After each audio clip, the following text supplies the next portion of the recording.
Тензично и со навреди започна расправата по ребалансот на буџетот во матичната собраниска комисија. Владо Гошев од ВМРО ДПМН со зборовите "не се прави мајмун" ги коментираше обидите на председателот на комисијата Маријанчо Николов да ги смири претениците и да воспостави ред во салата. Без дофрлање, нормално, и секој има можност да се ја каже својот став. Без дофрлање. Ја прекинувам седницата, колегата Славе Гошев дека не се извини, нема да ја продолжим.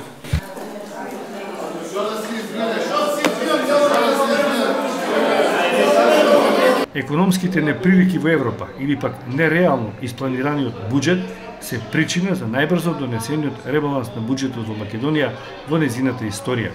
По само неколку месеци откако во декември беше донесен, пратениците повторно расправаат за оправданоста за измени на буџетот. Позициите за промени ги бранеше вице-премиерот Зоран Ставревски. Ребалансот на буџетот представува навремена и адекватна реакција на владата на Република Македонија на движењата во европската и македонската економија. Имајќи предвид дека буџетот за 2012 година беше донесен во услови на неизвестност и ризици од должничката криза во Европа, со ребалансот се обезбедува сообразување на досегашната реализација и очекуваното стабилизирање на економската активност во втората половина од годината. Состојбите во европската економија кон крајот на 2011 година и почетокот на 2012 година беа полоши од очекувањето. Должничката криза ја достигна својата кулминација на крајот од 2011 година, кога се доведе во прашање и опстанокот на европската валута. Голем број на европски земји влегоа во рецесија, проследена со драстично зголемување на долгот и невработеноста, при што во некој од нив стапката на невработеност достигна над 24%. Според последните податоци од Евростат, 4 земји се официјално влезени во рецесија, а уште десетина други земји имаат негативни стапки на економски раст. Ваквите движења во Европа имаа негативно влијание и врз остварувањето на македонската економија. Европа е главниот партнер на Република Македонија и намалувањето на активноста и на рачките осетно се одрази врз индустриското производство и извозот на Република Македонија кон овие земји.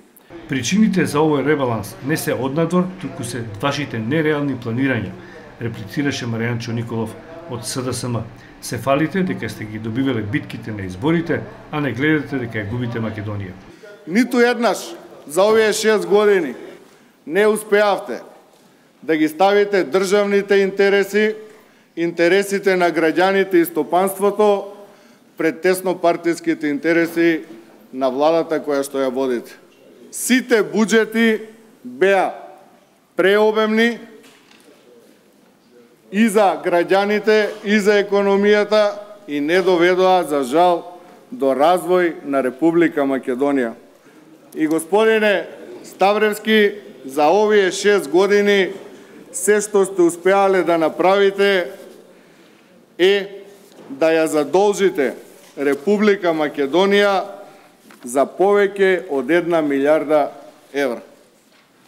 За сите овие 6 години сте потрошиле од буџетот на Република Македонија фантастични 14 милиарди евра, а сте оствариле раст од 3%.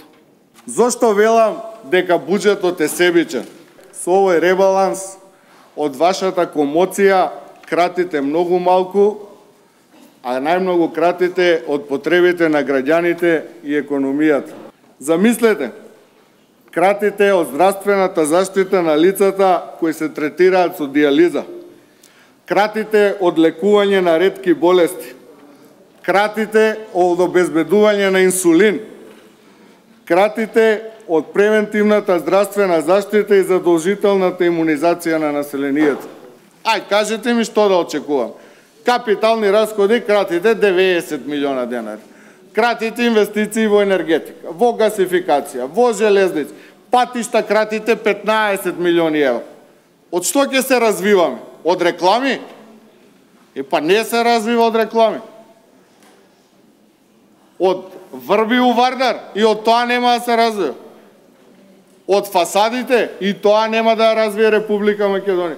Дополнителен проблем на сите овие ваши проекции е главниот проблем во изминативе 3 години. А тоа е долгот што го имате ко компаниите по основ на неплатени извршени работи и по основ на поврат на данокот на додадена вредност. Бидејќи вас ви е полесно на фирмите кои што ќе побараат да си го наплатат долгот, да им пратите инспекција, отколку да им ги платите парите. Вас ви е полесно на фирмите што ќе побараат поврат на ДДВ, да им пишете казна од 10.000 евра и така да ги зачутите да не го бараат повратокот на ДДВ. Според проценките, ребалансот треба да се најде на пленарна седница на 9 овој месец, што е нереално ако се има предвид дека има околу 470 амандмани.